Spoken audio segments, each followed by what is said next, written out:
On Christmas Eve my husband the CEO demanded, say sorry to his new girlfriend or lose my paycheck and promotion.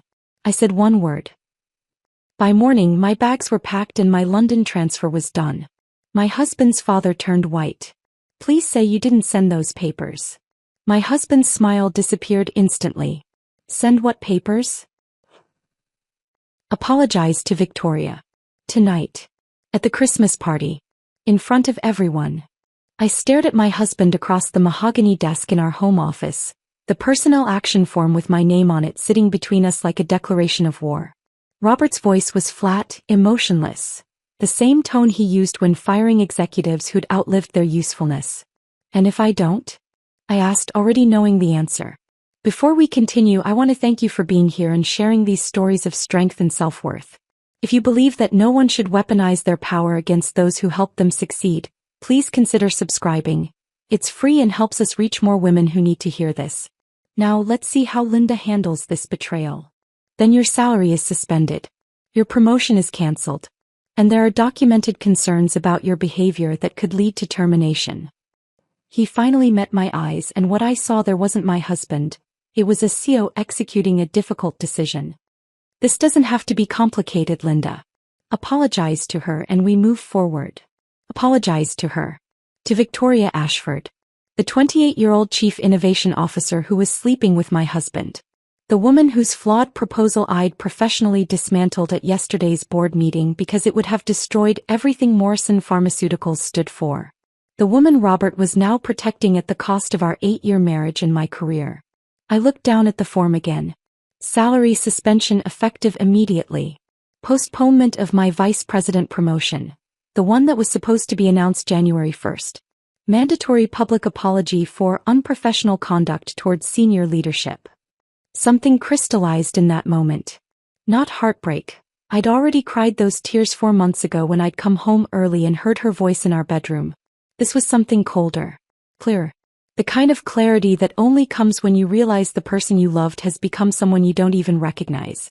Okay, I said quietly. Robert blinked, visibly surprised. He'd been prepared for tears, anger, negotiation. My calm acceptance threw him completely off balance. You'll apologize? He pressed, needing confirmation. I'll handle it, I said, standing up. Not a lie. Not an agreement. Just a promise that I absolutely intended to keep. But I need to explain how we got here. How a marriage that started with so much promise could end with my husband weaponizing corporate policy against me on Christmas Eve. How the woman who'd helped build Morrison Pharmaceuticals into a successful company could be sitting in her own home being threatened with professional destruction by the man she'd once loved. It started 12 years ago, though I didn't recognize the warning signs then. I met Robert in graduate school when I was 26, deep into my PhD in biochemistry. I was spending 16-hour days in labs that smelled like formaldehyde and desperation, running experiments that failed more often than they succeeded, sustained by coffee and the stubborn belief that my research mattered. Robert was finishing his MBA, charismatic, ambitious, full of grand visions about the future. He'd walk into the graduate student lounge where I'd be reviewing research papers, and he'd sit down beside me uninvited, asking questions about my work. Not the polite, glazed-over questions most business students asked when they were trying to seem interested. Real questions. Thoughtful ones. He wanted to understand the science, wanted to know how drug development actually worked beyond the financial models and market analyses. My father runs a pharmaceutical company, he told me during one of those conversations. Small operation. Focuses on rare diseases, pediatric cancers, genetic disorders, conditions that affect thousands of people instead of millions. It's noble work, but it's bleeding money. The big pharmaceutical companies won't touch these diseases because there's no profit in it. Dr. James Morrison had founded Morrison Pharmaceuticals 30 years earlier with a mission that was almost quaint in its idealism. He believed pharmaceutical companies had a moral obligation to develop treatments for patients who were ignored by market forces, who suffered from conditions too rare to justify the massive research and development costs. It was beautiful in theory. In practice, it meant the company existed in a state of perpetual near bankruptcy, sustained more by Dr. Morrison's stubborn refusal to quit than by any rational business model. I want to change that, Robert had said, his eyes bright with conviction. I want to prove you can do well by doing good. that you can save lives and make money, that ethics and profit don't have to be mutually exclusive. I'd believed him. God, I'd believed every word. We got married 8 years ago, right after Robert took over as CEO from his father. Dr. Morrison had stepped back to chairman of the board, ready to let his son take the company in new directions while he maintained oversight. Robert had asked me to join the company as director of strategic planning, using my scientific background to evaluate drug candidates, build partnerships with research institutions, develop frameworks for sustainable growth. We'll do this together, he'd promised on our wedding night. Your science and my business sense. We'll build something extraordinary. And for a while we did. I threw myself into Morrison Pharmaceuticals with the same intensity I'd brought to my doctoral research. I built the strategic planning framework from scratch, systems for evaluating which rare disease research projects had the best chance of success, which academic partnerships were worth cultivating, how to balance ethical mission with financial sustainability. Within 4 years we'd tripled revenue. We'd secured partnerships with major research hospitals. We'd brought 2 new treatments to market. One for a rare form of pediatric leukemia, another for a genetic blood disorder. These weren't blockbuster drugs that would make us billions, but they were saving children's lives. They were exactly what Morrison Pharmaceuticals had been founded to do. Dr. Morrison loved me for that. He'd introduce me at company events as the smartest person in this organization, and I'm including myself in that assessment. He trusted my judgment on research priorities, valued my opinion on strategic decisions, made me feel like I belonged in ways that had nothing to do with being Robert's wife. Those were good years. We were building something meaningful. Robert and I would work late together, reviewing proposals at the kitchen table, debating priorities, finishing each other's sentences. We felt like partners in every sense of the word. Then success changed things. The Forbes profile came first. 30 under 30 in healthcare. Robert Morrison transforms his father's legacy company. Then the Wall Street Journal feature about young CEOs disrupting pharmaceutical industry conventions. Then the speaking invitations, the board positions at other companies, the attention from venture capitalists who saw Morrison Pharmaceuticals as an acquisition target. Robert started measuring worth by stock price instead of lives saved. He began having lunch with investors who cared only about returns, who asked questions like, "Why are you wasting resources on diseases that affect so few patients?" He'd come home from these meetings energized in ways that made me uncomfortable, talking about optimizing our portfolio and pivoting to higher margin opportunities. "We could be so much bigger," he'd say. "We're limiting ourselves by staying focused on rare diseases. There's a whole market for age management treatments, cosmetic applications of existing compounds. The profit margins are incredible." I'd remind him why his father had started this company, why we'd both chosen this work. The children who were alive because of treatments we'd developed. "I'm not saying we abandon them," Robert would respond, frustration creeping into his voice. "I'm saying we diversify. We use profitable products to fund the noble work. It's just smart business." But I'd seen this story before in the pharmaceutical industry. Companies that started with ethical missions, that promised to use profits from one area to fund research in another.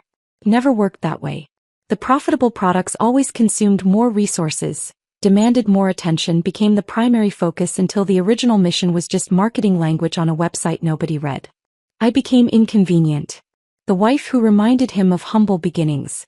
The scientist who prioritized research integrity over quarterly profits. The voice asking uncomfortable questions about whether we were betraying the mission we'd started with. 6 months ago things shifted in ways I couldn't ignore anymore. Robert started coming home after midnight, smelling like expensive perfume I didn't own. He'd take phone calls in other rooms, his voice dropping to intimate whispers when I walked past. He stopped touching me casually. No more hand on my shoulder when we passed in the hallway, no more kiss on the forehead when I was working late. He stopped asking about my day. Stopped listening when I talked. Stopped seeing me as anything except an obstacle to whatever future he'd convinced himself he was building. I told myself I was being paranoid. That the stress of leadership was affecting him. That successful marriages required understanding and patience. That once we got past this growth phase, things would return to how they'd been. I was lying to myself, but confronting the truth felt impossible. Then came the day 4 months ago that shattered every comfortable delusion I'd been clinging to. I'd been at a conference in Boston, 3 days of presentations about breakthrough cancer treatments, networking with researchers whose work could potentially partner with ours. My mind was spinning with possibilities when I decided to come home a day early to surprise Robert. I even stopped at the grocery store buying ingredients for pasta carbonara, the dish I'd perfected during our first year of marriage when we were still people who cooked together, who laughed over kitchen disasters, who had time for each other. I walked into our penthouse carrying groceries and hope, both of which I dropped in the entryway when I heard sounds from our bedroom. Not ambiguous sounds that I could rationalize or reinterpret. Specific sounds. Victoria's voice sang Robert's name in a way that left zero room for misinterpretation. I stood frozen, my mind cataloging details with scientific precision. Her shoes by the door, red-soled Louboutins I recognized from the office. 2 champagne glasses on our coffee table, lipstick stain on one in a shade I'd never wear. Robert's jacket draped over a chair. I backed out quietly, left the groceries in the hallway. Drove to a hotel where I spent 3 hours crying in a bathroom that smelled like industrial cleaning products. Then I dried my face, looked at myself in the mirror and made a decision. In pharmaceutical research, when a compound shows toxicity in trials, you don't spend years trying to reformulate something fundamentally flawed. You terminate the trial and start over. My marriage was showing toxicity. It was time to terminate and start over. But I didn't confront Robert. I didn't demand explanations or apologies or couples counseling that we both knew wouldn't change anything. Instead, I started planning. The next morning, I called Dr. Morrison and asked about the European expansion he'd mentioned months earlier. The idea of opening a London office to build partnerships with Cambridge and Oxford researchers.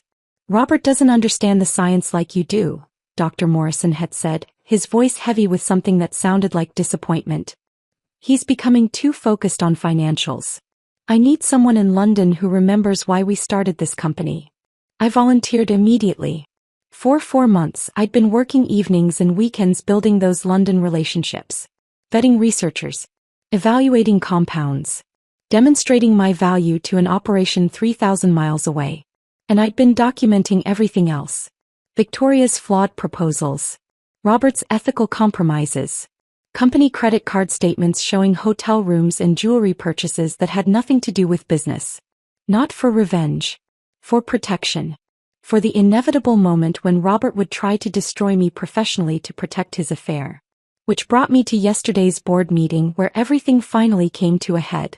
Victoria had presented her grand restructuring proposal.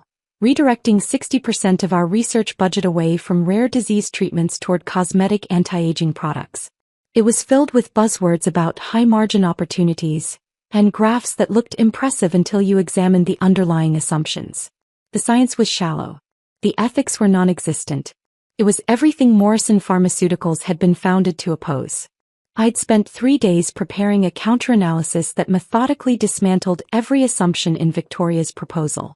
I'd documented why it would destroy our reputation, alienate research partners, betray our mission. Dr. Morrison had listened to both presentations, then removed his reading glasses with deliberate precision. Linda's analysis is sound. Victoria's proposal has merit for a different kind of company, but it's not who we are. Motion to table indefinitely. The board had agreed unanimously. Victoria's face had gone white, then red. She'd looked at Robert, waiting for him to defend her. He'd said nothing during the meeting. But that night he'd been ice. You humiliated her, he'd said. In front of my father. In front of the board. Which is how I ended up here. Christmas Eve. Sitting across from my husband while he demanded I apologize to his mistress or lose everything I'd built. Okay, I'd said. And I meant it. I would handle this. Just not the way Robert expected. Because in my briefcase, locked in my car downstairs, was a folder Dr. Morrison had given me an hour ago. Documents restructuring my role into Managing Director of Morrison Pharmaceuticals Europe. Approved by the board. Filed with the SC. Effective January 2nd. Robert thought okay meant surrender. He was about to learn what it actually meant. I walked out of Robert's office and headed downstairs to where the Christmas party was already in full swing. The penthouse's great room had been transformed into something out of a corporate fantasy.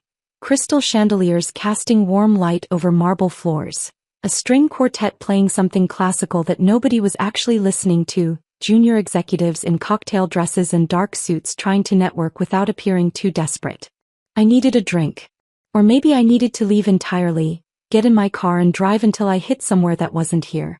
But Dr. Morrison had asked me specifically to attend tonight, and after what he'd done for me, after that folder sitting in my briefcase with documents that would change everything, I owed him at least a few hours of presence. I grabbed champagne from a passing waiter and positioned myself near the windows, watching the snow fall over Manhattan while half listening to conversations about fourth-quarter earnings and holiday travel plans. My mind was still in that office upstairs, still processing the conversation that had just happened, still feeling the cold shock of watching my husband weaponize corporate policy against me. Linda. I turned to find Jennifer Chin from Regulatory Affairs standing beside me, concern written across her face. Jennifer and I had worked together for 6 years. She was brilliant, meticulous, and one of the few people in the company who seemed to operate outside the political games that consumed everyone else. "Are you okay?" she asked quietly. "You look like you've seen a ghost." "Something like that," I said, taking a long drink of champagne that tasted too expensive and too cold. Jennifer glanced around to make sure no one was close enough to overhear.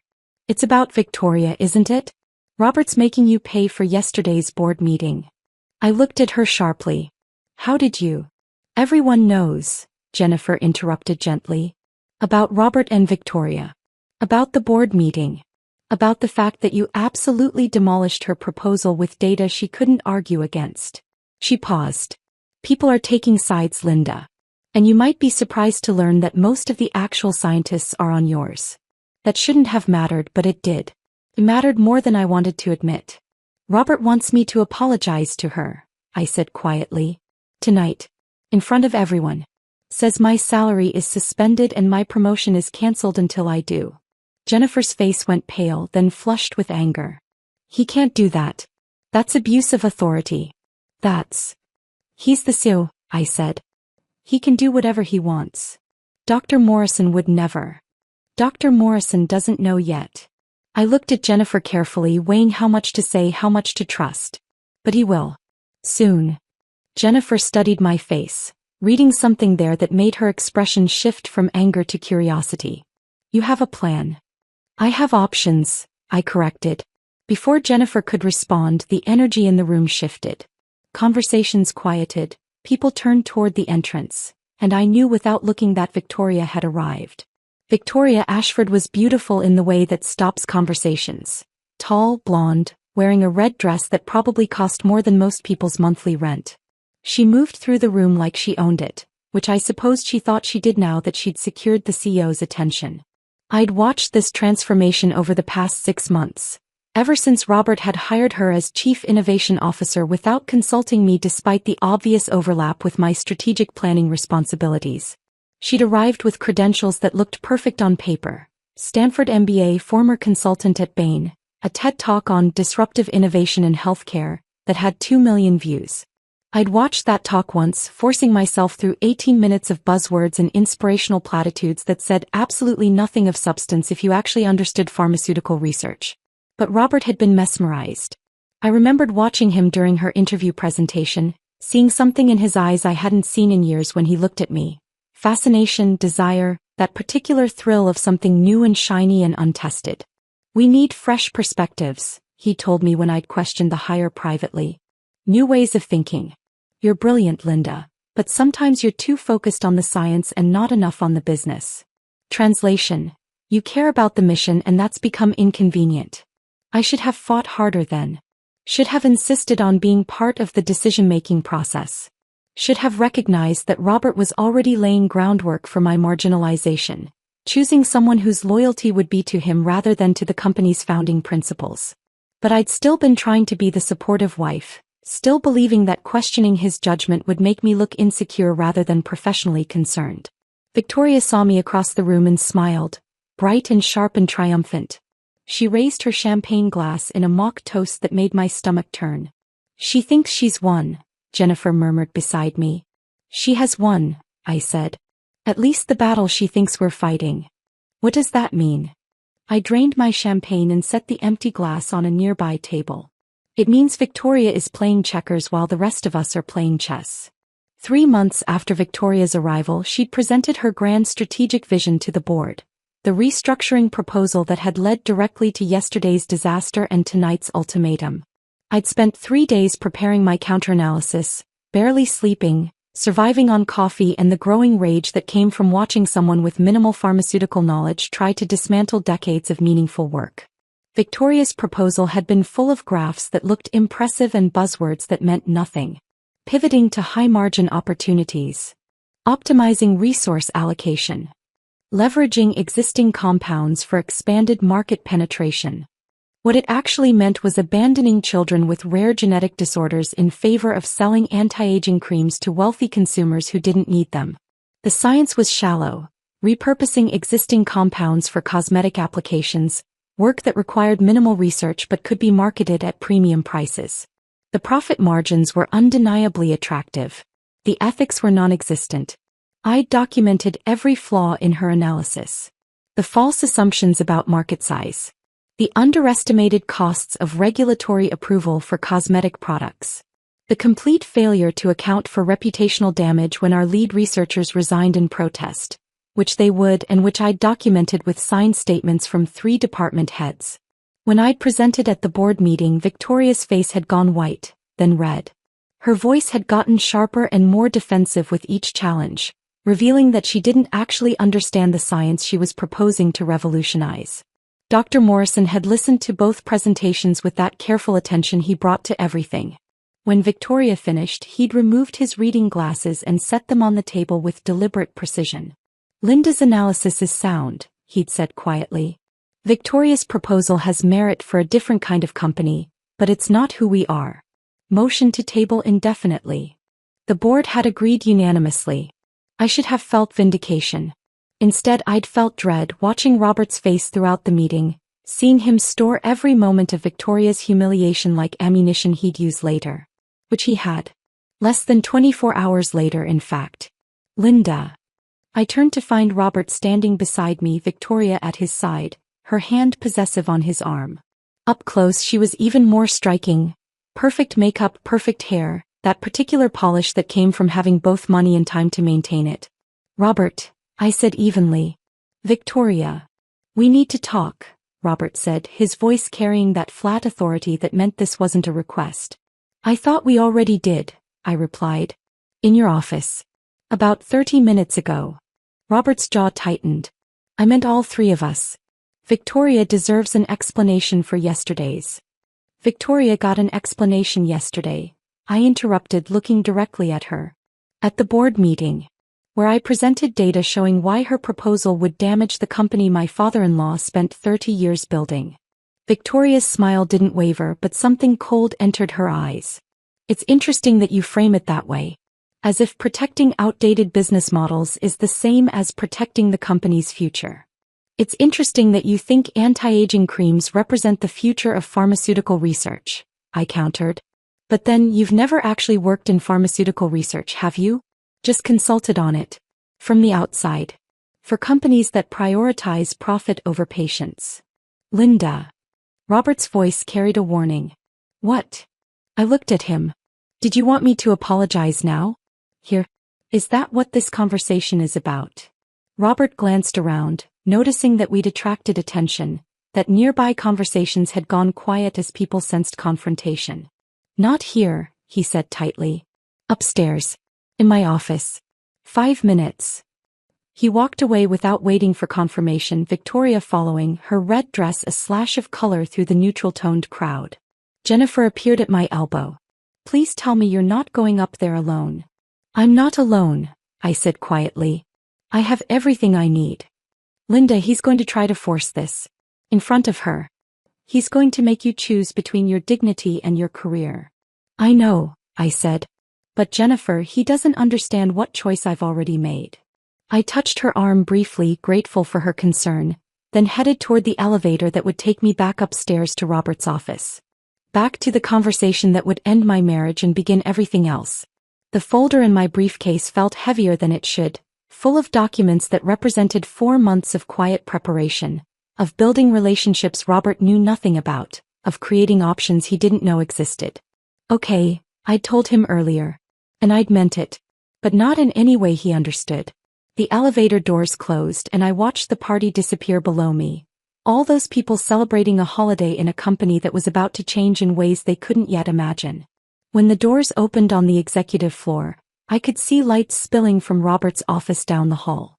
I squared my shoulders and walked toward it. Toward the confrontation that had been coming since the day I'd heard Victoria's voice in my bedroom 4 months ago. Toward the moment when OK would transform from apparent surrender into something Robert would spend months trying to understand. Robert's office was exactly as I'd left it 30 minutes earlier. Mahogany desk positioned to dominate the room, floor-to-ceiling windows offering a view of Manhattan that had probably cost more than most people earned in a lifetime, everything arranged to project power and control. Victoria was already there, standing near the windows with her champagne glass, looking like she belonged in this space more than I ever had. Robert sat behind his desk in what I'd come to think of as his throne, the leather chair that had been custom-made to his specifications, designed to make him sit slightly higher than anyone across from him. Small psychological games. CEO tricks I'd watched him learn from business books and executive coaching sessions. "Close the door," Robert said when I entered. I closed it, the click echoing louder than it should have in the sudden silence. "Sit," he added, gesturing to one of the chairs facing his desk. I remained standing. A small rebellion, perhaps meaningless, but I'd learned over the past months that sometimes the only power you have left is refusing to make yourself comfortable in your own humiliation. Robert's eyes narrowed slightly. He noticed. Of course he noticed. It was one of the things that had made him successful. That attention to detail, that ability to read people and situations and adjust his approach accordingly. "We need to resolve this situation," he said, his voice dropping into that flat, professional tone that made everything sound like a business transaction. "Victoria has expressed concerns about working with you going forward, and frankly, after yesterday's board meeting, I share those concerns." "Concerns," I repeated, the word feeling strange in my mouth. "About me doing my job. About presenting accurate data that contradicted a flawed proposal." Victoria set her champagne glass down with deliberate precision. "Your presentation wasn't about data, Linda. It was about making me look incompetent in front of the board. About undermining my credibility because you see me as a threat." I almost laughed. Almost. Because the sheer audacity of it, her standing in my husband's office, wearing a dress that probably cost more than our researchers earned in a month, accusing me of feeling threatened by her, was so absurd it almost broke through the cold anger that had been building in my chest. "I see you as exactly what you are," I said quietly. "A consultant with an MBA who thinks buzzwords and TED Talks qualify you to revolutionize pharmaceutical research. Someone who's never spent a day in a lab, never evaluated a clinical trial, never had to tell parents that we don't have a treatment for their child's disease because it's not profitable enough for the big companies to bother with. Linda." Robert's voice carried a warning, but I ignored him. "Your proposal would have gutted our rare disease research division. It would have driven away every serious researcher we have. It would have destroyed everything Morrison Pharmaceuticals was founded to do. And yes, I presented data showing exactly that. Because that's my job. Or it was, until apparently doing my job became grounds for disciplinary action." Victoria's face had gone red, her composure cracking. "This is exactly what I'm talking about. This hostility. This refusal to consider alternative viewpoints. Robert, you see what I mean, don't you?" Robert stood up, walked around his desk to stand beside Victoria. The gesture was deliberate, choosing his position, making clear whose side he was on. "Linda, you need to understand something," he said. "Victoria is a senior leader in this organization. She reports directly to me. When you undermine her publicly, you undermine my authority and my decision-making. That's not acceptable." "What's not acceptable?" I said, my voice still quiet but carrying an edge now. "Is using your position as CEO to protect your personal relationship at the expense of the company's mission and your wife's career." The words hung in the air like smoke. Robert's face went pale, then flushed. "What are you implying?" he asked, though we all knew exactly what I was implying. "I'm not implying anything," I said. "I'm stating facts. You hired Victoria without consulting me despite obvious overlap with my responsibilities. You've supported her proposals over the objections of experienced researchers. You're now using HR mechanisms to punish me for presenting data that contradicted her strategy. Either your judgment has been catastrophically compromised, or you're deliberately sabotaging me. Neither option reflects well on your leadership. Victoria made a sound that might have been a laugh or might have been something else entirely. This is incredible. Robert, she's actually accusing you of professional misconduct because she can't accept that her approach is outdated and her attitude is toxic. My approach saved the company from a strategic disaster, I shot back. Your approach would have turned us into just another cosmetics company chasing profit margins while children with rare diseases continue to suffer because no one will develop treatments for them. Enough. Robert's voice cut through the argument with CEO authority. This is exactly the problem, Linda. This inability to collaborate. This need to be right at everyone else's expense. This is why we're here. He walked back to his desk, opened a drawer and pulled out the personnel action form I'd seen earlier. He laid it on the desk between us like evidence at a trial. This is effective immediately, he said, and his voice had gone completely flat now, emotionless in that way that meant he'd made a decision and wouldn't be swayed. Your salary is suspended pending resolution of documented concerns about your professional conduct. Your promotion to vice president is postponed indefinitely. And you're required to issue a public apology to Victoria acknowledging that your approach at yesterday's board meeting was inappropriate. I stared at the form, reading the words again even though I'd already seen them. Unprofessional conduct towards senior leadership. Failure to demonstrate collaborative approach. Concerns regarding judgment and team dynamics. Corporate language designed to sound objective while meaning whatever the person wielding it wanted it to mean.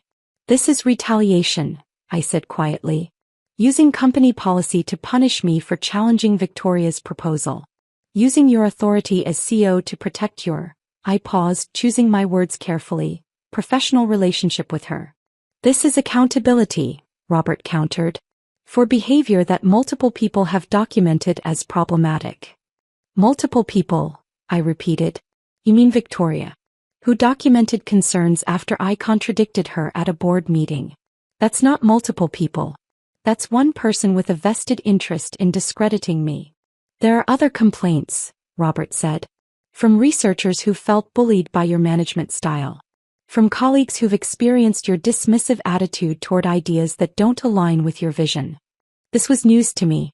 Researchers complaining about me. I'd spent 8 years building relationships with our research teams, defending their work, fighting for resources they needed. The idea that they'd complained about me felt like fiction. Unless Robert was simply making it up. Creating a paper trail to justify what he was about to do. Show me the documentation, I said. These complaints from researchers. I want to see them. That's part of the HR investigation, Robert said. You'll have access to relevant materials through the proper channels. In other words, you can't show me because they don't exist. In other words, there are proper procedures that we're following. Robert's voice was getting harder now, frustrated that I wasn't simply accepting this. Linda, I'm trying to handle this professionally. I'm giving you a chance to resolve this without it escalating further. All you need to do is acknowledge that your approach was inappropriate and commit to better collaboration going forward. Better collaboration, I said. Meaning I should support Victoria's proposals even when they're fundamentally flawed. Meaning I should stay quiet when I see strategic mistakes being made. Meaning I should prioritize protecting egos over protecting the company's mission. Meaning you should treat senior leadership with respect, Victoria interjected. Meaning you should find ways to express concerns that don't involve humiliating people in front of the board. Meaning you should recognize that you're not the only person in this company with valuable insights. I looked at her, really looked at her, trying to understand what she actually wanted. Was this about professional ambition? About securing her position by eliminating someone she saw as competition? Or was it something more personal, proving to herself, to Robert, to everyone that she'd won, that she'd successfully replaced me in every aspect of his life? Maybe it was all of those things. Maybe people's motivations were never as simple as we wanted them to be. I'm not apologizing, I said, turning back to Robert. Not to her, not to you, not to anyone. I presented accurate data at a board meeting using appropriate professional channels. If Victoria is embarrassed by having her proposal rejected, that's a consequence of submitting a flawed proposal, not of me being unprofessional. Robert's jaw tightened. Then the suspension stands. And if you continue to refuse, we'll have to consider whether your position here is viable at all. Are you threatening to fire me? I asked, my voice still calm despite everything. On Christmas Eve? While we're hosting a party downstairs. I'm explaining consequences, Robert said. Actions have consequences, Linda. You can't undermine leadership and expect no response. I thought about the folder in my briefcase downstairs. About Dr. Morrison's documents restructuring my role, transforming me from Robert's subordinate into someone who reported directly to the board. About 4 months of quietly building relationships in London, demonstrating my value to an operation Robert knew nothing about. About the choice I'd already made before I'd even walked into this office. You're right, I said. Actions do have consequences. You're about to learn that. Robert frowned, uncertain again, that crack in his confidence widening slightly. What's that supposed to mean? It means I'm not the person you seem to think I am, I said. The person who'll accept humiliation to keep a job. The person who'll apologize for being right because it makes you uncomfortable. The person who'll stay in a company where the CEO uses his authority to protect his affair at his wife's expense. You need to be very careful about what you're implying, Robert said, his voice dropping to something dangerous. I'm not implying anything, I said again. I'm simply stating that I won't be apologizing to Victoria. I won't be accepting this suspension. And I won't be staying in a position where my professional judgment is weaponized against me because it conflicts with your personal interests. Victoria laughed, sharp and brittle. So what, you're just going to quit? Walk away from everything you've built here? Because that's what happens when you refuse to be a team player, Linda. You isolate yourself. You end up with nothing. Maybe, I said. Or maybe I end up with something better. Something that doesn't require compromising my integrity or watching the mission I believed in get dismantled for profit margins and ego. I turned toward the door, done with this conversation, done with trying to make them understand something they had no interest in understanding. Linda. Robert's voice stopped me at the threshold. If you walk out of here without agreeing to these terms, there's no coming back. This is your last chance to handle this the easy way.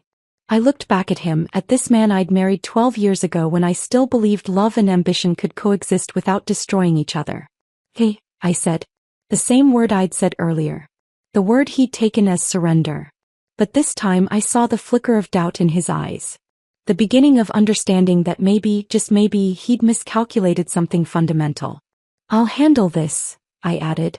Tonight. At the party. You'll get your answer. Then I walked out, leaving them standing in that office, probably already congratulating themselves on winning a battle they didn't understand they'd just lost. The war was over before they even knew it had started. I walked out of Robert's office for the second time that night and took the elevator back down to the party. My hands were steady as I pressed the button, my breathing calm despite the adrenaline coursing through my system. The elevator descended smoothly, each floor taking me further from the confrontation upstairs and closer to the moment that would change everything. When the doors opened, the party was still in full swing. The string quartet had been replaced by a DJ playing something with a careful balance between festive and professional. Junior analysts were dancing now, emboldened by champagne and the temporary suspension of workplace hierarchies that company parties created. I found Dr. Morrison near the windows where I'd left him earlier, watching the snow fall over Manhattan with the particular stillness of someone who'd lived long enough to recognize pivotal moments when they arrived. It's done, I said quietly, standing beside him. He didn't ask what I meant. He'd known this was coming from the moment he'd handed me that folder. You're sure about London? He asked instead. Once you make this announcement, there's no walking it back. Robert will. He paused, choosing his words carefully. My son will not handle this well. I know, I said. But staying would destroy me. Slowly, methodically, one small humiliation at a time until I couldn't remember who I was before I became someone who accepted being treated like this. Dr. Morrison nodded slowly, something like pride crossing his weathered face. Your flight is Monday morning? 6 a.m. out of JFK. I land at Heathrow Tuesday evening, London time. The apartment in Shoreditch should be ready by Wednesday. The team is excited, Dr. Morrison said. Marcus has already started reaching out to his Cambridge contacts. Elena has set up introductions with 3 Oxford research groups for your first week. David has the budget projections ready for review. I'd been working with that London team for 4 months through video calls and email exchanges, building relationships while my marriage disintegrated and Robert grew increasingly hostile. They felt more like colleagues than anyone in the New York office had in years. People who valued competence over politics, who cared about the work itself rather than using it as a stepping stone to somewhere else. "Thank you," I said to Dr. Morrison, meaning it for so much more than just the job. For seeing what Robert was becoming. For giving me a way out that isn't just running away. "You earned this," he said firmly. "The London position isn't a favor or a rescue mission. It's recognition that you're the best person to build what we need in Europe. Robert will eventually understand that. Or he won't. But either way, it won't change the fact that you've earned this opportunity through merit." The music shifted to something slower, more contemplative. I watched executives drift toward the bar for refills, saw Victoria emerge from the elevator and scan the room until her eyes found Robert, who'd appeared moments after her. Their faces were tight, uncertain. Whatever confidence they'd felt upstairs had been replaced by something else. Concern, maybe, or the beginning of understanding that the situation wasn't as controlled as they'd thought. Robert's eyes found mine across the room. For a moment we just looked at each other.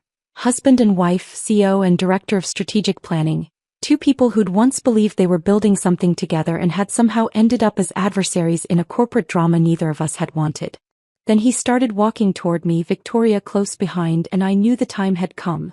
Dr. Morrison touched my arm briefly. "Good luck, Linda. Though I don't think you'll need it." I waited until Robert was close enough that I wouldn't have to shout, but far enough that other people would hear what I was about to say. The conversations around us quieted as people sensed something significant was happening. "I have something to say," I announced, my voice carrying across the great room with more steadiness than I felt. The music stopped. The DJ, reading the room with professional instinct, killed the track mid-beat. In the sudden silence, every person at Morrison Pharmaceuticals' Christmas party turned to look at me. Robert's face showed satisfaction.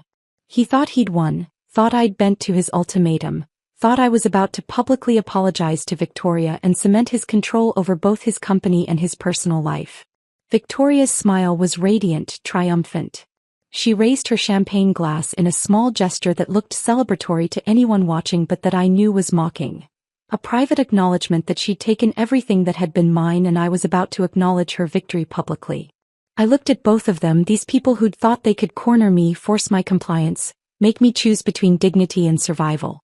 "I'm resigning from my position as Director of Strategic Planning," I said clearly, watching Robert's satisfaction drain into confusion. "Effective immediately. I've accepted the role of Managing Director for Morrison Pharmaceuticals Europe. I'll be relocating to London next week to oversee our expansion there." The silence deepened, changed quality. Confusion rippled through the room. People exchanged glances, trying to make sense of what they'd just heard. Robert's face went white, then red. "You can't. That position doesn't exist. I haven't authorized any." "The board authorized it 2 weeks ago," I interrupted, keeping my voice calm and professional. "Dr. Morrison signed off personally. It's already been filed with the SEC. I'm surprised you didn't see the paperwork, Robert. But then you've been quite distracted lately." That last part was petty, perhaps, but I allowed myself the small satisfaction of watching him realize that everyone in this room now understood exactly what I was implying. Dr. Morrison stepped forward from where he'd been standing near the windows. "Robert, perhaps we should discuss this in private." "No." Robert's voice was sharp, almost desperate. "Linda, you can't just leave. We have projects there are responsibilities. That need someone who understands the science," I finished for him. "Someone who cares about the mission. I'll be doing exactly that work in London. Everything's already arranged. Housing, visa, team structure. I start January 2nd. I turned to Victoria, gave her the coldest smile I could manage. "Congratulations on your promotion to Director of Strategic Planning. I'm sure you'll do wonderfully. I've left detailed transition notes in my office. You'll need them." Victoria's face had gone pale. She'd expected humiliation, mine, not hers. She'd expected validation, public acknowledgement that she'd won, that she'd successfully replaced me in every aspect of Robert's life.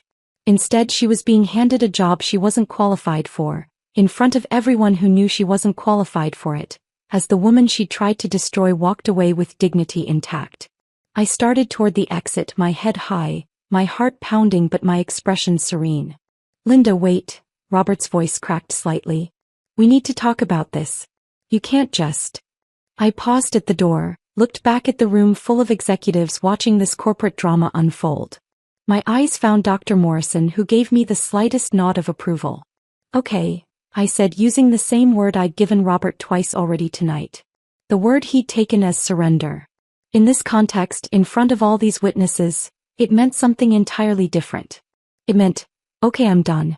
Okay, I choose myself. Okay, you're about to discover what happens when you mistake silence for weakness. Then I walked out into the December night, into the snow that was falling harder now, into the first moments of my new life. Behind me, I heard Robert's voice, loud with panic. Dad, please tell me she didn't file the succession documents. Please tell me you didn't sign off on equity restructuring without consulting me. Dr. Morrison's response was quiet but carried in the sudden silence. I consulted with the board, Robert. That's all the consultation required. Perhaps you should have paid more attention to what your wife was building instead of a deliberate pause, other concerns. I didn't stay to hear the rest. I had 36 hours until my flight to London, a hotel room near JFK waiting for me, and the beginning of a future that was finally entirely mine. The snow was cold against my face as I walked to where I'd parked my car. My phone was already buzzing with texts and calls, but I ignored them all.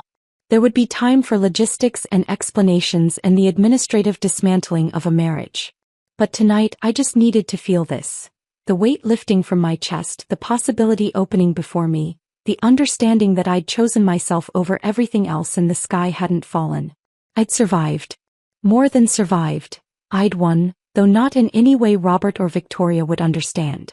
I'd won by refusing to play their game. By building something they didn't know existed until it was too late to stop it. By saying okay and meaning something completely different from what they'd heard. I got in my car and drove toward JFK, toward the hotel room where I'd spend Christmas morning, toward London and a team who didn't know about affairs or betrayals or marriages ending in penthouse offices. Toward a life where I could just be Linda again. Where my work would be judged on merit rather than politics. Where I wouldn't have to fight for space in my own marriage or dignity in my own company. The Manhattan skyline receded in my rearview mirror, getting smaller and smaller until it disappeared entirely, swallowed by snow and distance. And I felt nothing but relief. The hotel room near JFK was exactly what you'd expect from corporate lodging: beige walls, generic landscape prints, a bed that was comfortable enough but forgettable. I checked in just after midnight on Christmas Eve, still wearing the emerald silk dress from the party, my suitcases already packed and waiting in the car. I should have felt something dramatic. Grief, maybe, or rage, or the kind of cathartic relief that comes from finally escaping something toxic. Instead, I just felt tired and oddly empty, like I'd been holding my breath for months and had finally exhaled but didn't quite know what to do with the space that created. My phone had been buzzing constantly since I'd left the party. I'd turned off the sound, but the screen kept lighting up with notifications. Texts, calls, voicemails accumulating like evidence of the chaos I'd left behind. 23 calls from Robert. 18 from Victoria. 6 from various executives. I didn't answer any of them. Instead, I ordered room service, a club sandwich I barely touched, and spent Christmas Eve reviewing documents for London, trying to focus on the future rather than the wreckage of the past. Christmas morning, I woke early and called Dr. Morrison. He answered on the first ring, his voice alert despite the hour. Linda, how are you holding up? I'm fine, I said, which wasn't quite true but wasn't quite a lie either. How bad was it after I left? Dr. Morrison sighed and I heard coffee being poured, that small domestic sound somehow grounding across the phone line. Robert spent most of the night trying to find legal grounds to block your transfer. He called 3 different lawyers, woke up the board's general counsel at 1 a.m. They all told him the same thing. Your contract has international mobility clauses, the London position is a legitimate promotion, the board approval is ironclad. There's nothing he can do. And Victoria? Furious that you're taking research relationships with you. She apparently tried to demand that you turn over your contact lists, your Cambridge and Oxford connections, as if professional relationships built over a decade are company property that can be transferred like office furniture. I laughed darkly at that. Victoria really had no idea how any of this worked. You couldn't just inherit credibility or trust or the kind of professional relationships that made research partnerships possible. What did you tell her? That Linda Morrison's professional relationships belong to Linda Morrison, and if she chooses to leverage them for Morrison Pharmaceuticals Europe, that's exactly what we'd hope she'd do. He paused. Robert asked me to reconsider the London position. Said having you operating independently would create conflicts with his strategic vision for the company. What did you say? I said that perhaps it's time the company had more than one strategic vision. That relying entirely on one person's judgment, especially when that judgment has been questionable lately, isn't sound governance. Another pause, heavier this time. He hung up on me, Linda. First time he's ever done that. We talked logistics after that. My flight Monday morning, the apartment in Shoreditch that would be ready by Wednesday, the team that was already preparing for my arrival. Before hanging up, Dr. Morrison said something that made my chest tighten. I'm sorry. For what he did to you. For what he became. You deserved better from my son and from this family. I sat with that apology for a long time after the call ended, staring out at the New York skyline through the hotel window, gray and cold in December morning light. I spent the rest of Christmas Day in that room, not celebrating but preparing. I reviewed housing contracts, studied UK employment regulations, mapped out my first 90 days in London with the same methodical precision I'd brought to pharmaceutical research. My phone buzzed periodically with text from Robert. First angry, then pleading, then angry again. I didn't read them. I'd blocked his number after typing out a single response. My lawyer will contact you about separation proceedings. Please have all future communication go through legal counsel. Monday morning came too quickly and not quickly enough. I checked out of the hotel at 4 a.m., returned my rental car, went through security with my British work visa and my carefully organized documents proving that yes, I had legitimate employment waiting in London. No, I wasn't planning to overstay. The flight was long and gave me too much time to think. I'd brought work, research proposals to review, partnership agreements to study, but found myself staring out the window instead, watching the Atlantic scroll past below, that vast gray expanse separating my old life from whatever came next. I landed at Heathrow Tuesday evening, exhausted and disoriented by jet lag and the sheer magnitude of what I'd just done. But Marcus met me at arrivals with a sign that said, Dr. Morrison, and a genuinely warm smile, and something in my chest loosened slightly. Welcome to London, he said, helping with my luggage. The team is very excited to work with you. We've got your apartment ready, groceries stocked, even found a decent coffee maker since Elena mentioned Americans are particular about their coffee. That small kindness, the thoughtfulness of stocking groceries, of thinking about coffee preferences, made me feel more welcome than I'd felt in New York in years. The Shoreditch office was everything Dr. Morrison had promised. Modern but not ostentatious, filled with natural light, the kind of space where you could actually think rather than just perform productivity for whoever might be watching. My team was small, 8 people initially, but they were genuinely excited about the work we'd be doing. Not excited about climbing corporate ladders or positioning themselves for promotions, but excited about the actual science, the actual mission of developing treatments for diseases nobody else would touch. No one here knows, I realized during that first week. About the affair. About the Christmas Eve confrontation. About personnel action forms and ultimatums and marriages ending in penthouse offices. They just knew me as Dr. Linda Morrison, the new managing director with a reputation for identifying promising research partnerships and building sustainable operations. It was liberating in ways I hadn't expected. But New York didn't disappear just because I'd flown across an ocean. News filtered back through professional networks and former colleagues who stayed in touch despite the awkwardness of my departure. Jennifer from Regulatory Affairs started sending emails, carefully worded updates that felt like intelligence reports from behind enemy lines. Thought you should know, they always began before detailing the latest disaster. Victoria's Cosmetics pivot had been approved by Robert over objections from senior researchers. Within 2 months, 3 of our best scientists had resigned in protest. Dr. Sarah Chin, who'd been developing a promising treatment for pediatric leukemia, had left for Johns Hopkins, taking her entire research team with her. Dr. Michael Rodriguez, our lead researcher on rare genetic disorders, had accepted a position at Boston Children's Hospital, explicitly citing the company's abandonment of its founding mission. Each departure created ripples. Other researchers grew nervous, started updating their CVs, taking calls from recruiters.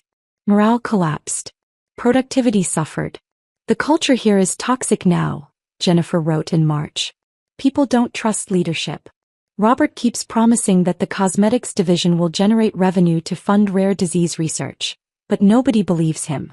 It's the same lie pharmaceutical companies always tell: we'll do the profitable work to subsidize the mission work, and it never actually works that way.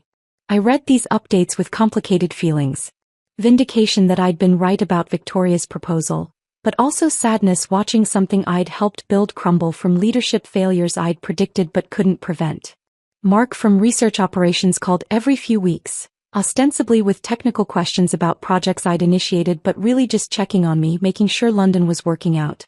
You should see the Fortune profile they did on Robert, he said during one call in late spring. It's incredible.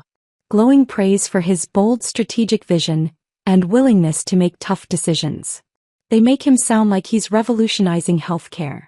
I found the article later that day, couldn't help myself despite knowing it would just make me angry. The profile was exactly what Mark had described. Robert photographed in his corner office, looking confident and visionary. Victoria mentioned as his innovative chief strategy officer driving expansion into high-growth markets. My departure referenced in a single sentence about restructuring leadership and amicable transition. Amicable. That word again. As if anything about what had happened was amicable. What the Fortune journalist hadn't mentioned, what they'd either missed or deliberately ignored, was the talent hemorrhaging from Morrison Pharmaceuticals, the erosion of academic partnerships, the quiet crisis happening beneath Robert's carefully managed public image. Does he believe his own spin now? I'd asked Mark. Or is he just performing for the cameras? I honestly don't know anymore, Mark had replied. He and Victoria are inseparable. She's basically co-CEO at this point. They make every major decision together, and anyone who questions them gets marginalized or pushed out. Through Jennifer's updates, I learned that Victoria was struggling badly in her expanded role. Turned out an MBA and a TED Talk didn't actually prepare you to evaluate pharmaceutical research or build relationships with academics who'd spent decades in the field. She tried to leverage my old Cambridge and Oxford contacts, but those relationships had been built on trust and scientific credibility she simply didn't possess. Dr. Hammond at Cambridge had apparently told her, quite directly, that he had no interest in partnering with a company that prioritized anti-aging creams over life-saving treatments. Dr. Okonkwo at Oxford had been more diplomatic but equally firm. Morrison Pharmaceuticals' reputation had deteriorated significantly under new leadership. Victoria had responded by trying to buy partnerships, throwing money at institutions, offering inflated research grants, attempting to purchase credibility she couldn't earn. Some smaller programs had accepted the funding, but the top-tier researchers, the ones whose work actually mattered, had politely declined. She'd also made critical evaluation mistakes. Jennifer sent me a confidential email detailing how Victoria had approved 3 cosmetic research projects that were scientifically questionable at best. One compound had shown liver toxicity in early trials, but Victoria had pushed it forward anyway, convinced the marketing potential outweighed the risks. The FDA had killed that project before it even reached phase 1 trials. Cost to Morrison Pharmaceuticals: $8 million and significant reputational damage. Robert should have held Victoria accountable for these failures. Instead, he defended every decision, interpreted every criticism as personal attack rather than legitimate professional concern. It was the same dynamic I'd experienced. Robert's ego so entangled with Victoria that admitting her incompetence would mean admitting his own judgment had been catastrophically compromised. By July, 7 months after I'd left, the cracks were becoming impossible to hide. Morrison Pharmaceuticals' stock price had dropped 15%. An industry analyst published a report questioning whether the company had lost its competitive advantage in rare disease treatments, the very niche that had made them valuable. Dr. Morrison called me one evening in August, his voice carrying exhaustion that worried me deeply. "The board is getting restless," he said. 3 members have approached me privately expressing concerns about Robert's leadership. They're not ready to act yet, but they're watching carefully. "What are you going to do?" I asked. Long pause. "He's my son, Linda. I want to believe he'll recognize his mistakes and correct course." But I'm also the chairman of a company with responsibilities to employees, patients, shareholders. If he continues like this. He didn't finish the sentence. Didn't need to. We talked about London after that. He wanted detailed reports on our progress, seemed to draw energy from hearing about partnerships succeeding, compounds advancing through trials. You're building what I always hoped this company could be, he said before hanging up. Robert's building what I always feared it might become. That conversation haunted me for days. Dr. Morrison was 74 now, visibly declining, watching his life's work fracture under his son's leadership. I threw myself deeper into London work, partly to justify his faith in me, partly to avoid dwelling on New York's collapse. A disaster I'd escaped but couldn't completely separate myself from. Not when it involved people I'd worked with and a mission I still believed in despite everything. The London summer was surprisingly warm that July, the kind of weather that made British people declare a heat wave, while Americans looked confused about what the fuss was over 75 degrees. I'd been in the office late working on a partnership proposal with Cambridge when my phone rang around 7 p.m. Dr. Morrison's name on the screen made my stomach tighten. He didn't usually call this late, and when he did, it meant something significant had happened. Linda.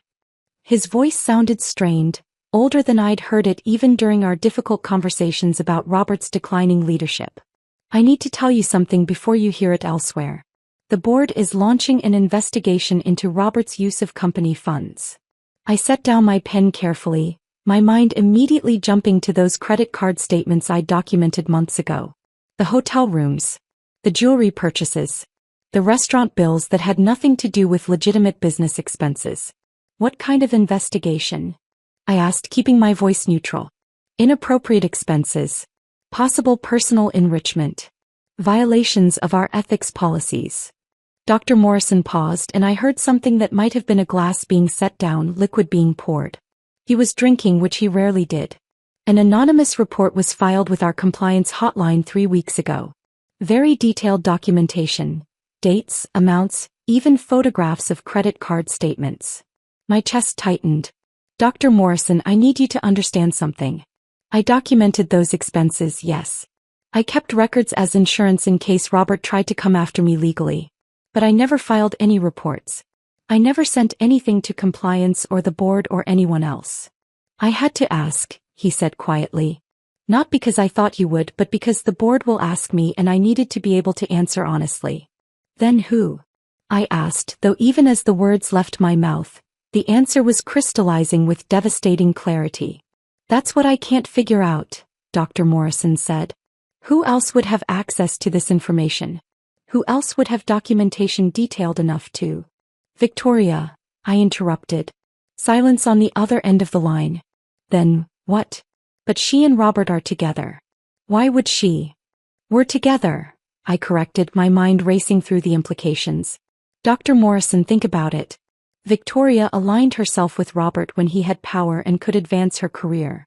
But what's been happening over the past 7 months? I could hear him thinking, connecting dots. The researcher departures. The failed projects. The stock price decline. Exactly. Robert's reputation has been declining steadily. The board has been questioning his judgment. And Victoria has been struggling visibly in her role. She can't build academic partnerships, she's made costly evaluation mistakes, she's basically proven that she's not qualified for the position Robert gave her. I stood up, pacing my office as the pieces fell into place. She's cutting ties before the ship sinks. And what better way than to position herself as a whistleblower? She can claim she was uncomfortable with Robert's ethics all along but felt too vulnerable to speak up until now. She distances herself from his failures, gets credit for doing the right thing, maybe even angles for his position when he's forced out. Dr. Morrison was quiet for a long moment. That's extraordinarily calculating. That's Victoria, I said. She's always been calculating. That's what made her successful as a consultant. The ability to read situations and position herself advantageously. Robert mistook that for genuine connection because he wanted to believe someone that beautiful and ambitious actually cared about him rather than what he could do for her. God, Dr. Morrison said softly. What have I let happen to my company? You didn't let anything happen, I said firmly. Robert made his choices. Victoria made hers.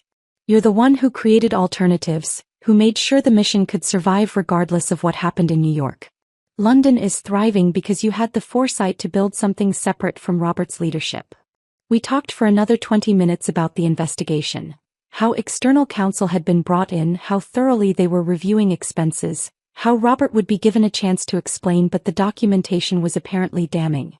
If the board asks for your documentation, Dr. Morrison said before hanging up, would you provide it? I thought carefully. If it's necessary to protect the company, yes. But I won't volunteer it. I don't want to be the vindictive ex-wife who brought him down. If Victoria's evidence is sufficient, let that be enough. The investigation took 3 months. I heard about it in pieces, through Dr. Morrison's periodic updates, through Jennifer's increasingly detailed emails, through the strange silence from other New York contacts who suddenly didn't know what to say to me. Jennifer's access to board-level gossip turned out to be surprisingly comprehensive. Her emails painted a picture of methodical demolition as external counsel interviewed employees, reviewed transactions, built a timeline that couldn't be explained away. They found nearly $200,000 in inappropriate expenses over 18 months, she wrote in September. Hotel suites, jewelry that never appeared on any gift disclosure forms, restaurant bills that clearly weren't business-related. And here's the part that's really damaging. Robert approved consulting contracts with a firm owned by Victoria's brother. Never disclosed the connection, never went through proper conflict of interest review. Basically used company money to funnel income to Victoria's family.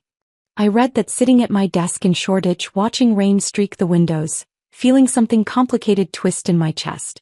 Not satisfaction exactly, but a kind of grim validation. I'd been right about Robert's judgment being compromised.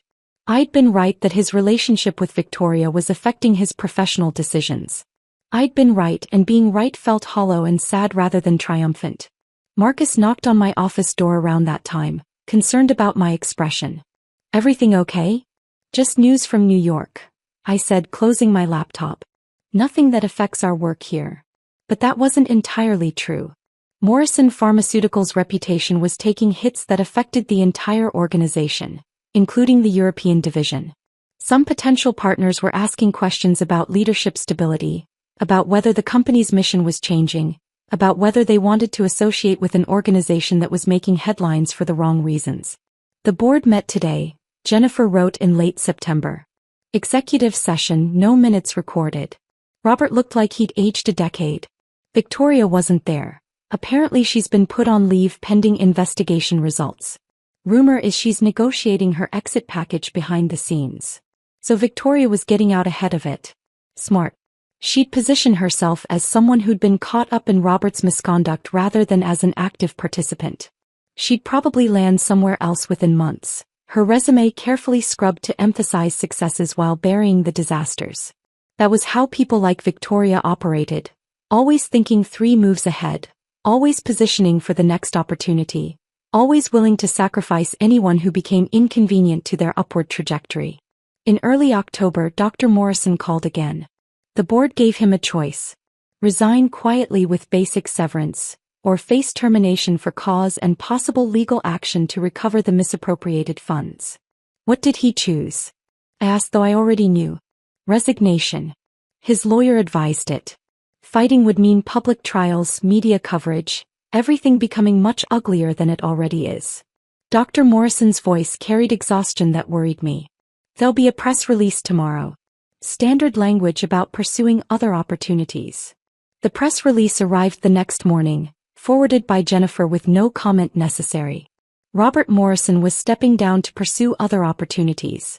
The company was grateful for his leadership during a period of growth and transformation. No mention of investigations or ethical violations or nearly $200,000 in inappropriate expenses. Just careful corporate language that said everything to people who knew how to read between the lines and nothing to everyone else. Victoria's not getting his job, Jennifer added in a follow-up email. Board brought in Dr. Patricia Hammond from Merck. Spent 20 years developing rare disease treatments. She's exactly what the company needs.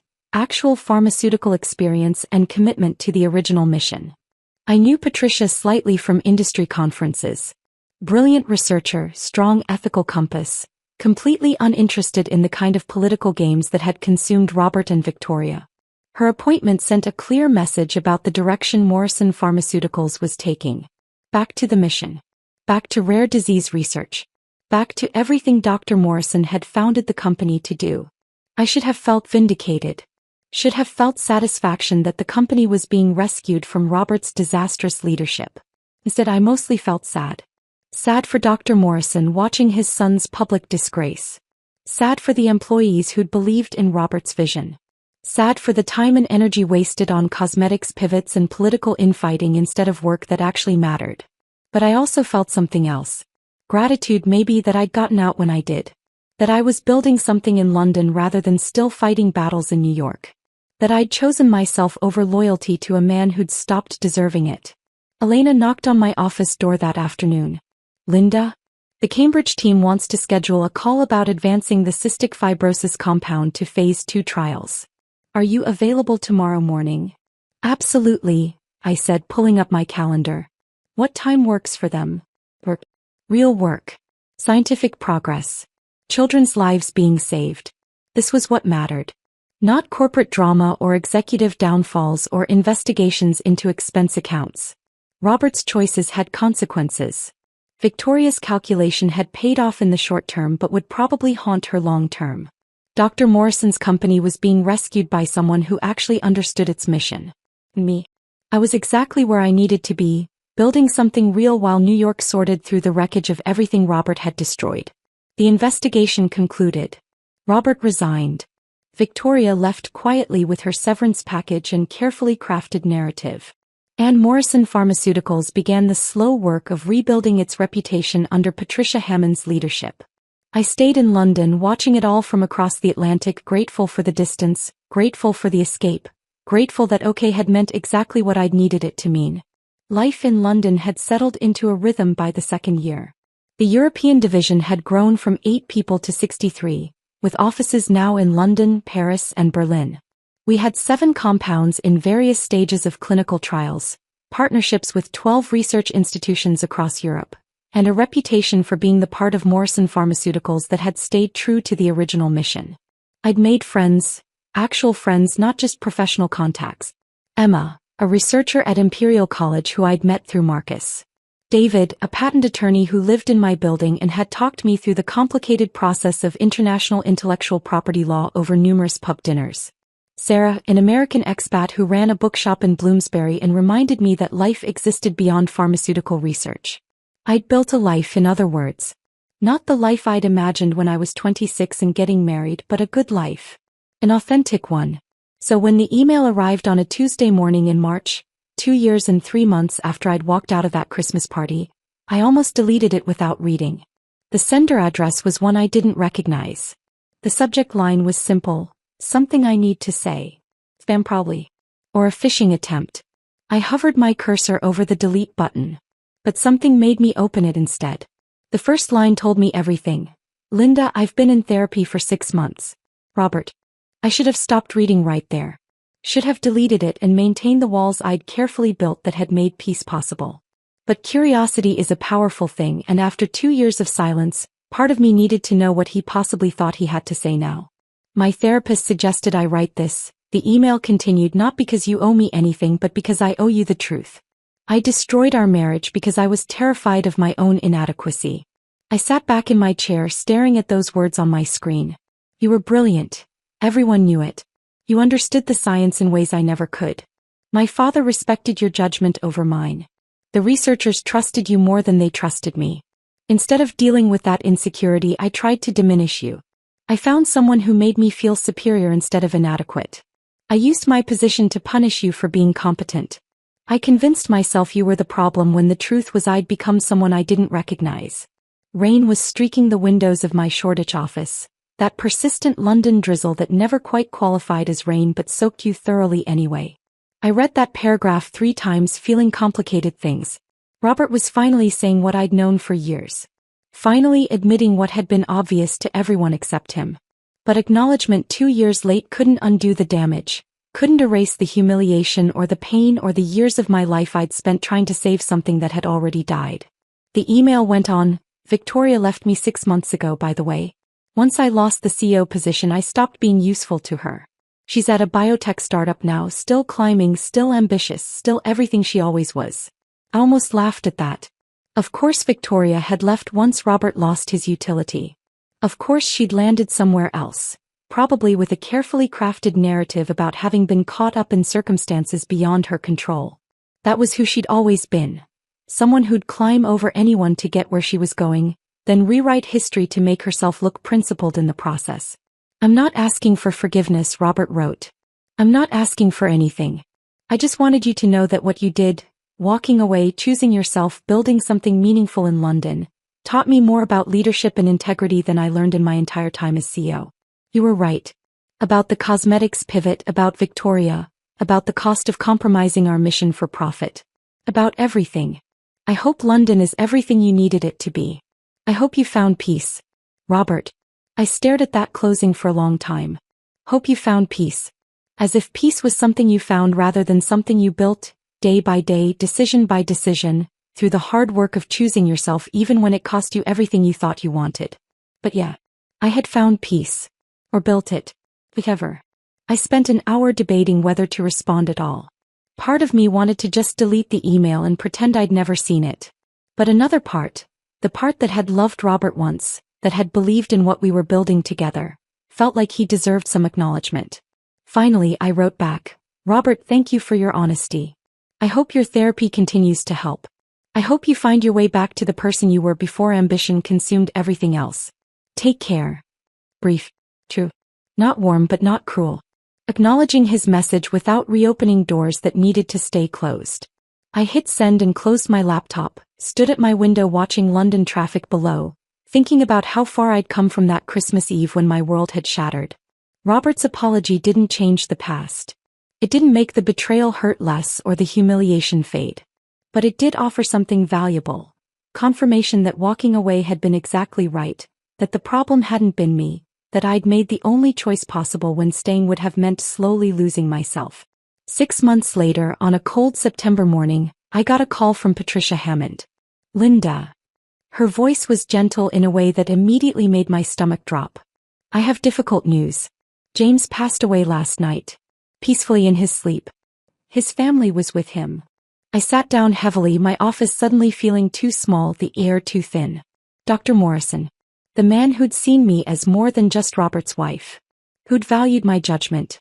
Who'd given me the escape route that had saved my life. Gone. "The memorial service is Saturday," Patricia continued. "In Manhattan. I know it's short notice, but the family specifically asked that you be notified. They said James would have wanted you there." I flew to New York that Friday, my first time back since I'd left 2 years and 9 months earlier. The city looked the same but felt different. Smaller, somehow less overwhelming, as if distance had shrunk it in my memory. The memorial service was at a Presbyterian church in Midtown, packed with hundreds of people whose lives Dr. Morrison had touched. Pharmaceutical industry leaders. Researchers whose work he'd funded. Patients. Actual patients, children who were alive because of treatments Morrison Pharmaceuticals had developed under his leadership. Patricia gave a eulogy that captured him perfectly. James Morrison built a company on the principle that every life has value, that diseases affecting thousands matter just as much as diseases affecting millions. In an industry often criticized for prioritizing shareholders over patients, he was a beacon of what healthcare capitalism could be at its best. I sat in the third row, crying quietly, mourning not just Dr. Morrison but everything he'd represented. The belief that you could be successful without being ruthless, that ethics and profit weren't mutually exclusive, that doing good and doing well didn't have to be opposing forces. Robert sat in the front row with his mother, looking older than his 42 years. Smaller somehow. Diminished in ways that went beyond physical appearance. Our eyes met once during the service. He nodded slightly. I nodded back. No words. No reconciliation. Just acknowledgement that we'd both loved the man being remembered and mourned, even if we'd betrayed that love in different ways. After the service, Dr. Morrison's lawyer, a man named Harold Chin who'd worked with the family for 30 years, pulled me aside. "Dr. Morrison left something for you," he said, handing me an envelope. "He asked that you read it privately." Back at my hotel that evening, I opened the envelope with hands that weren't quite steady. Inside was a letter in Dr. Morrison's familiar handwriting, dated 3 weeks before his death. Linda, if you're reading this, I'm gone. But before I go, I want you to know something. You saved my company. Not just the European division but the whole organization. By staying true to the mission, by refusing to compromise your ethics, by choosing to build something real instead of destroying Robert out of revenge, you reminded everyone what Morrison Pharmaceuticals was supposed to be.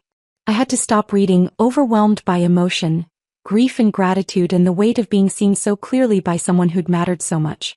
Robert was my son and I loved him. But you were the child of my vision, the one who understood what I was trying to build. Thank you for carrying that forward. Thank you for choosing integrity over revenge. The letter continued, and as I read the next paragraph, my breath caught. The company is yours now if you want it. The board is prepared to offer you the CEO position. I've left 40% of my voting shares to you, contingent on your acceptance. I stared at those words, reading them 3 times to make sure I understood correctly. Dr. Morrison had left me control of Morrison Pharmaceuticals. Not just a position but actual voting shares. Enough to have real power, real authority to shape the company's direction. But if London has become your home, the letter concluded, if you'd rather keep building there than return to New York, I understand. Do what brings you peace. You've earned that. With love and gratitude, James. I sat with that letter for hours, watching Manhattan lights come on as evening fell, thinking about choices and consequences and what it means to honor someone's legacy. Dr. Morrison had offered me everything. Control of the company. Vindication over Robert. The chance to return to New York as the victor in a war I'd never wanted to fight. The temptation was real. Part of me wanted to accept, wanted to prove I could lead the whole company, wanted the satisfaction of sitting in the CEO chair while Robert watched from wherever his life had taken him. But that would have been about ego. About revenge. About proving something to people whose opinions no longer mattered. And I'd learned something crucial in my 2 years in London. The best revenge isn't destruction. It's building something so good that their failure becomes irrelevant by comparison. I'd built that in London. I was still building it. The question was whether I wanted to give that up to return to New York and all the complicated history waiting there. I looked out at the Manhattan skyline, at the city that had once been my home, and I knew my answer. I flew back to London the next morning, Dr. Morrison's letter folded carefully in my bag, his words still echoing in my mind.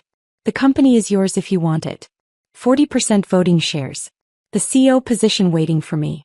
Everything I might have wanted 3 years ago, before the affair, before the ultimatum, before I'd learned that sometimes the thing you think you want most would actually destroy you.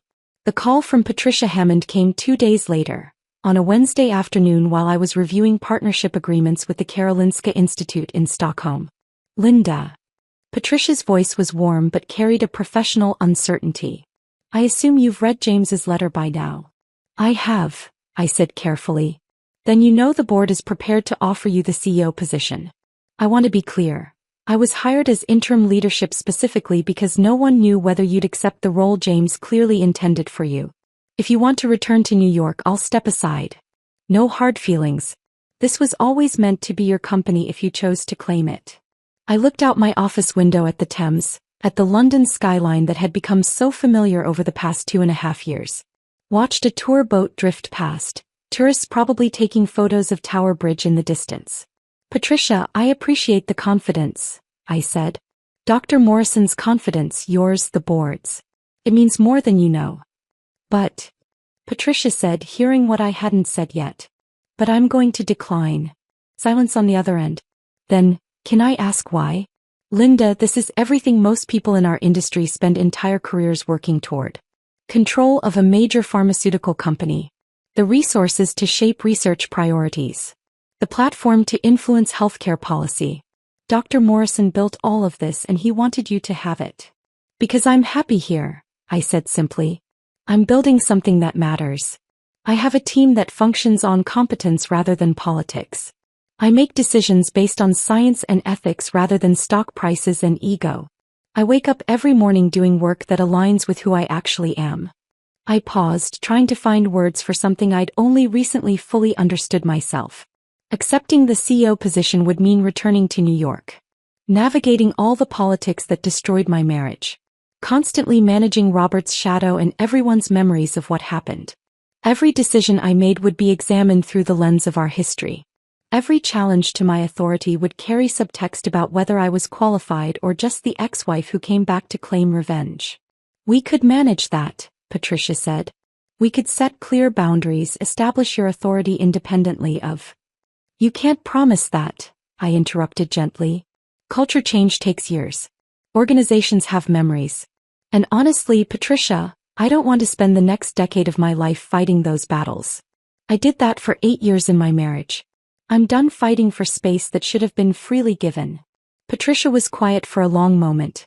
You've really thought about this? I have, I confirmed. And here's what I think. You're doing excellent work. You understand the mission. You have the scientific credibility and the ethical compass. You're already refocusing Morrison Pharmaceuticals on rare disease research, repairing relationships with academic institutions, bringing back the researchers who left under Robert's leadership. I took a breath. You're exactly the leader Morrison Pharmaceuticals needs right now. Someone without baggage, without complicated history, without personal dynamics clouding every interaction. I recommend you for the permanent CEO position. Build on what Dr. Morrison started. And let me keep building the European division. We can accomplish more working together across the Atlantic than we could with me trying to navigate New York politics. You're sure? Patricia asked. This isn't fear talking? Because if you change your mind in 6 months. I'm sure, I said firmly.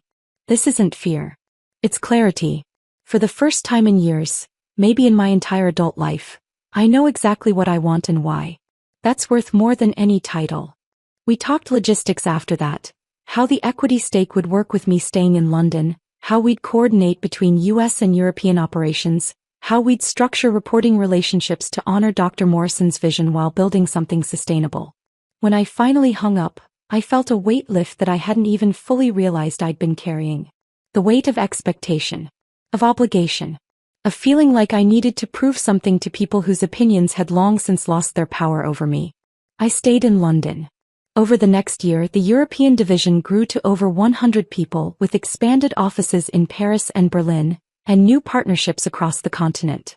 We became known as Morrison Pharmaceuticals Innovation Center, the place where ambitious rare disease research happened, where scientists came when they wanted to work on diseases that actually mattered rather than chasing blockbuster profits. The Karolinska Institute partnership yielded a promising compound for treating a rare form of muscular dystrophy. The Max Planck collaboration advanced research on genetic therapies for blood disorders. Cambridge and Oxford projects continued to progress through clinical trials. But the breakthrough came from an unexpected place. A small research group at the University of Edinburgh that Marcus had connected us with. They'd been working on a treatment for a rare form of pediatric leukemia that affected fewer than 300 children annually in Europe. Most pharmaceutical companies wouldn't touch it. The market was too small. The research was too risky. The profit potential was essentially zero. But Dr. Morrison hadn't founded Morrison Pharmaceuticals to chase profits. He'd founded it to save lives that bigger companies deemed not worth saving. Our Edinburgh collaboration yielded a compound that showed remarkable results in phase 2 trials. The FDA granted it breakthrough therapy designation, fast-tracking approval. If it succeeded, when it succeeded, those 300 children would have a treatment option where none had existed before. That was vindication worth more than any CEO title. That was revenge in its purest form. Not destroying Robert but building something so meaningful that his failures became irrelevant by comparison. I thought about him sometimes. Wondered what he was doing, whether therapy had actually helped, whether he'd found any peace in whatever life he'd built after losing everything. Through industry contacts I heard fragments. He'd taken a consulting position at a mid-sized pharmaceutical company. Strategy work. Fine but unremarkable. The kind of career that paid well but left no particular mark on the world. Victoria had landed at a biotech startup, apparently having learned just enough from her Morrison Pharmaceuticals disasters to be moderately competent in a less prominent role. She'd probably climb again eventually. People like Victoria always did. But she'd never reach the heights she'd aimed for, would always carry the reputation of someone who'd slept her way to a position she couldn't actually perform.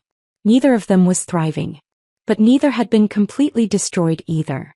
They were just ordinary. Average. People who'd reached higher than their competence justified, failed spectacularly, and settled into comfortable mediocrity. Me. I was extraordinary, Not because of titles or recognition, but because I was doing work that mattered while living a life that felt authentic. I'd found peace in London. Not the absence of challenge or difficulty, but the presence of purpose and meaning and the daily satisfaction of building something real. Sometimes, late at night, I'd think about that Christmas Eve 3 years ago. About standing in Robert's office while he demanded I apologize to his mistress. About saying that one word, okay, and watching his face shift from triumph to confusion to eventual horror as he realized what okay actually meant. Okay hadn't meant agreement or surrender. It had meant, okay, I see who you've become. Okay, I'm done trying to save something that's already dead. Okay, I choose myself. Okay, watch what happens when you mistake silence for weakness. Those 2 syllables had carried me across an ocean, through years of rebuilding, through the collapse of everything I'd thought defined me. Marriage, position, identity constructed around someone else's success. They carried me into something better. Something real. Something entirely mine. I'd learned that revenge doesn't have to be destruction. Sometimes the best revenge is simply living well. Building something meaningful, finding peace, constructing a life on your own terms rather than someone else's expectations. I'd learned that walking away isn't weakness. It's often the bravest choice you can make when staying would mean slowly losing yourself. I'd learned that the relationships worth keeping are built on mutual respect rather than need or obligation or complicated power dynamics where love and control become impossible to separate. And I'd learned that okay is sometimes the most powerful word in any language. Not because it agrees but because it acknowledges reality and chooses differently. Sitting in my London office on a rainy Tuesday evening, reviewing research proposals that would save children's lives, surrounded by a team that valued competence over politics, living in a city that had become home in ways New York never was, I finally meant it completely. I was okay. And that wasn't just enough. That was everything. The European division continued to grow. The Edinburgh compound advanced toward approval. New partnerships formed with research institutions I'd only dreamed of working with. Robert's shadow faded until it was barely visible, just a lesson learned rather than a wound still bleeding. Victoria became irrelevant, someone I occasionally heard about through industry gossip but who no longer occupied space in my thoughts. Dr. Morrison's legacy lived on, not in New York headquarters but in London labs in children's hospitals across Europe, in research that saved lives because it was the right thing to do, not because it was profitable. And I lived, fully, authentically on my own terms. Sometimes people asked if I regretted not taking the CEO position. If I wondered what might have been different if I'd returned to New York to claim the company Dr. Morrison had wanted me to have. The answer was always no. Because I'd learned the most important lesson of all. Winning isn't about claiming the biggest prize or proving you were right or making people who hurt you pay for what they did. Winning is choosing yourself. Building something meaningful. Finding peace. And by that measure I'd won completely. Okay, I'd said 3 years ago. And okay, I meant now. Not as surrender. Not as acceptance of defeat. But as the most powerful declaration I'd ever made. I am okay. I chose myself. And that choice saved my life. If this story of quiet power and strategic revenge had you gripping your seat, smash that like button right now. My favorite part was when Linda said, okay, at the Christmas party and walked out with her head high, leaving Robert panicking. What was your favorite moment? Drop it in the comments below. Don't miss more powerful revenge stories like this. Subscribe and hit that notification bell so you never miss an upload.